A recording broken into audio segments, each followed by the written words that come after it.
Hello, Internet, YouTube. It's been about a month since the last time I uploaded. I wanted to save myself from fading away into obscurity, into the fog. So today I'm going to tell you about the time me and a few of my friends ate some very sketchy mushroom chocolate. This story takes place around the end of my freshman year, a few months before the end of the school year. I was very into psychedelics around this time. My hair was heat damaged as fuck. I'd always wear this assortment of bright neon pink and purple clothing. I wasn't really sure what I was doing, but the day that I tripped, I was at my grandpa's house. I went there for the weekend. I had these edibles I made with this 1-in-1 CBD THC tincture.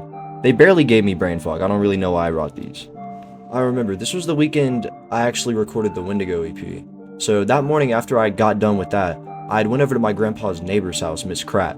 See, this woman would pay me to do the most simple work, like carrying bags of mulch, watering plants. She supplied me with weed for the entire time I was in middle school, freshman year. Anytime I went over there, I was doing work for her. Any bit of money that hit my name, any dollar this woman gave me, it was going to weed. And this time, it was not different at all. I always got this very lonely and like depressing feeling from Miss Kratt. This isn't me talking shit at all. I love this woman so much. But she would drink a lot. Like, she would drink and pass out in her backyard at like 12 in the afternoon. Everyone has their own issues. Everybody day drinks. It's okay.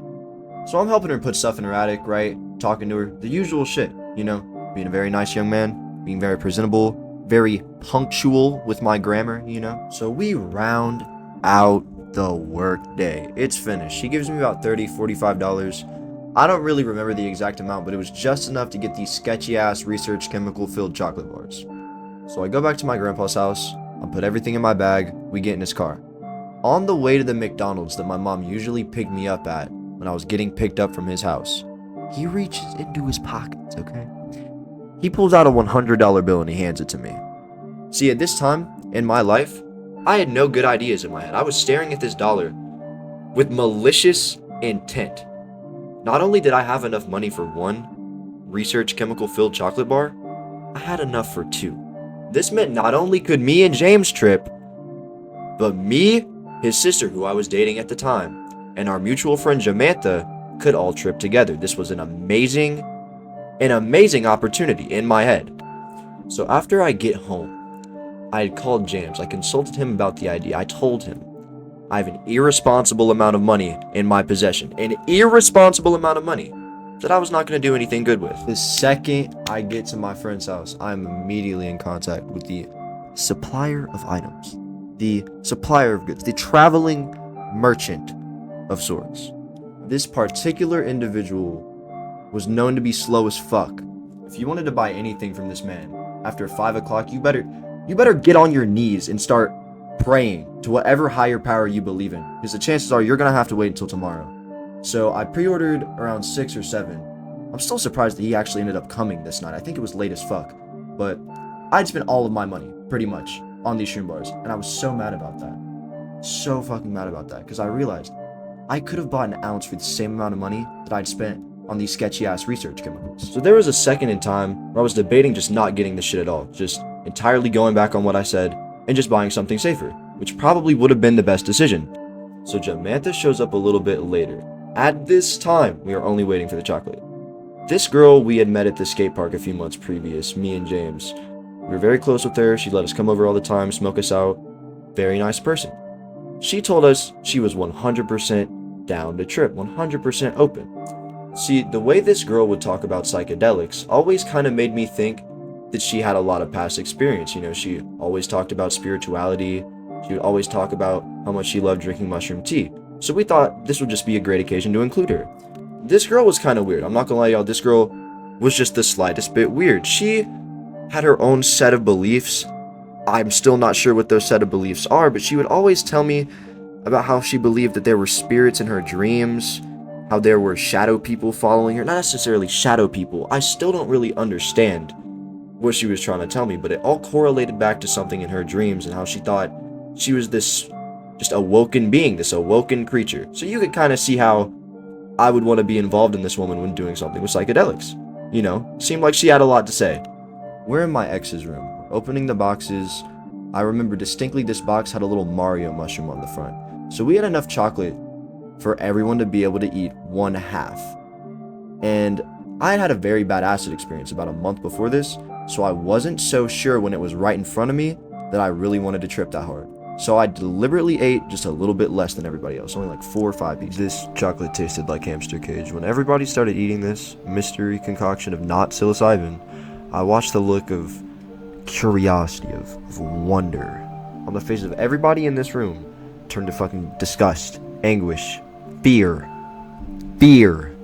See, I've never really had an issue with the taste of regular shrooms. People like to exaggerate, you know? I've never really minded.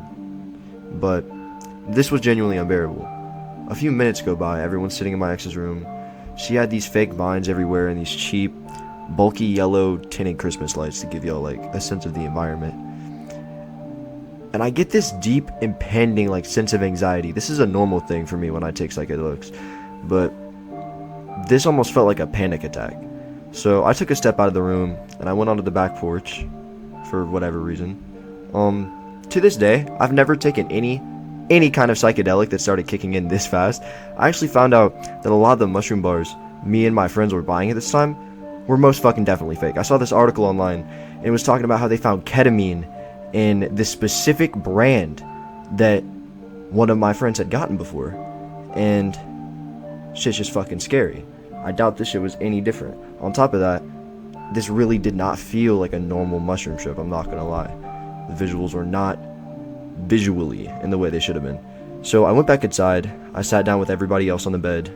James, Samantha, my ex-girlfriend at the time. We were sitting in a circle, right? And James and his sister start describing these intense breathing visuals they were having. This started making me uncomfortable in a way. I had this feeling that since they were tripping so hard, it was somehow going to amplify my own, which I really was not ready for. The acid trip that I had like a month before this really fucking freaked me out. I really shouldn't have even been tripping at this time, but Jamantha, she was relatively quiet this entire time. This girl looks extremely uncomfortable. James asks her if she's okay, and she says that she's about to freak out. She tells us that these are the shrooms that she freaked out on at the fair last year, and she goes to the bathroom by herself. I don't know why no one followed her. I don't know why nobody tried to stop her. I should have stopped her. You should never let somebody stay in the bathroom by themselves on any sort of psychedelic, under any circumstances. It's always a terrible thing. I'm sure there are many of you who just love staring in the mirror on psychedelics. You know, if that works for you, that's amazing. That's perfectly fine. Fuck no. Absolutely not. Me and James get up to go to his room, and the second I sit down, the moment I sit down on this man's carpet, these shrooms start smacking me. These shrooms start tearing me to pieces. James starts talking to me about this intense tunnel vision feeling. I'm not sure. I don't really know what he was trying to say to me, because the first and only significant visual that I think I had this trip was the carpet. It started glowing. It looked beautiful, flowing like grass, if that makes sense. Like the patterns in this he had one of those weird stringy, like wool carpets. So there was a lot for my head to work with. To come up on these quote-unquote shrooms felt very Adderall-like to me. Despite the patterns and weird thoughts, I was basically on my ADHD medicine. After deciding I was done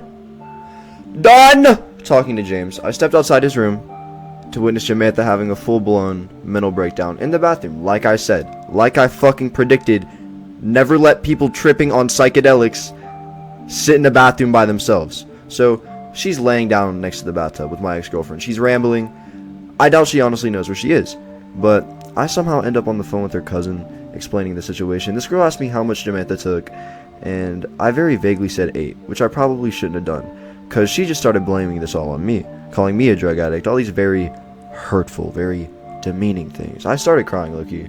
I tend to get very emotional on shrooms. Anything someone says, I just take it to heart. But at this point in the story, Jamantha's cousin is on the way to pick her up. Deborah gets to the environment. After talking to this girl for a few minutes, me, James, and his sister explained exactly what happened. Jamantha took way too much and had a panic attack. In a way, Deborah spoke to all of us in sort of a childlike, borderline demeaning way, which I wasn't really a fan of, but she only really stayed for a few minutes. After Deborah gets done consoling this broken woman in the most vulnerable state a human could be in, they finally leave. Me, James, and his sister are sitting in his living room. I don't really know what to do with myself, so at this point, I kind of just get on my computer. I'm watching South Park, but I am not watching South Park. I'm doing anything but watching South Park.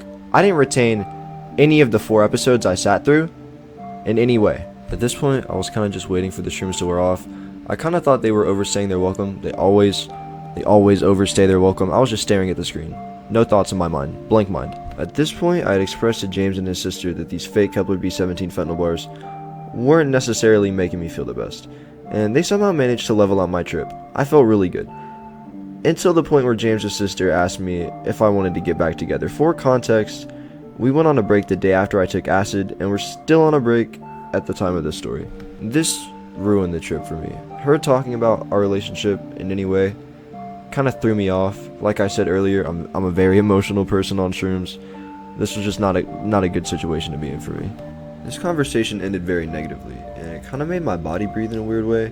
So we all went back into my ex's room, and I was just contemplating the chain of events. I spent all my money on this experience. I'm very uncomfortable. Jamantha had a mental breakdown in the bathroom. My ex, who I most definitely should not have been tripping with, started talking about getting back together, which kind of hurt my brain. Am I gonna have enough weed for the rest of the week? Things of the sort. Then James' mom walks in. For context, I was not allowed to be in this house after midnight due to being caught in a precarious act. So, I was removed from the habitat. At this point, I had no other option. I had to call Jamantha. After what happened, I wasn't even sure she was operational, but by some miracle she answered, and her and Deborah came and picked me up. I don't know why. I don't know why this woman thought in her mind that this was okay, but after we get to Jamantha's house, Deborah started fucking with me. Right, she told me there was something flying across the living room. I am on shrooms, woman. I am on shrooms. This freaked me out, so I go out to check, and it's literally a cat. It is a cat walking around. So, after settling down and talking to Jamantha's mom, Deborah leaves, finally. But me and Jamantha sit down on her couch. We're recollecting on the trip. I remember she always had this green starlight on at night whenever we would hang out. So after she goes to sleep, I get a call from my ex, and she's pissed that I'm sleeping at this girl's house, which is understandable, but this is really my only other option besides sleeping outside. And I was not sleeping outside on shrooms. That's not an option. No. The stressful ass phone call ended, and I was finally able to go to sleep. Out of every trip I've ever had, this one definitely wasn't the worst, but it was very inconvenient and unfortunate. If you actually got this far into the video, I really love you. I appreciate you so much for watching. Please follow me on Spotify, Apple Music, fucking Pandora, iTunes, Instagram. I'm trying to make more content like this. If you like this kind of content, please let me know. I'll make more of it. Have a great day. You are all loved. ONSET is aiming to drop before the end of this year. Before 2025, on Spotify, Apple Music, every streaming platform. GameCube, Xbox, PlayStation, your car, your mom's car, your dad's car, a jar, a box, the NASDAQ, YouTube Music, the Lego store, GameStop. The album's going to be everywhere, I promise. You will love it. Stay tuned.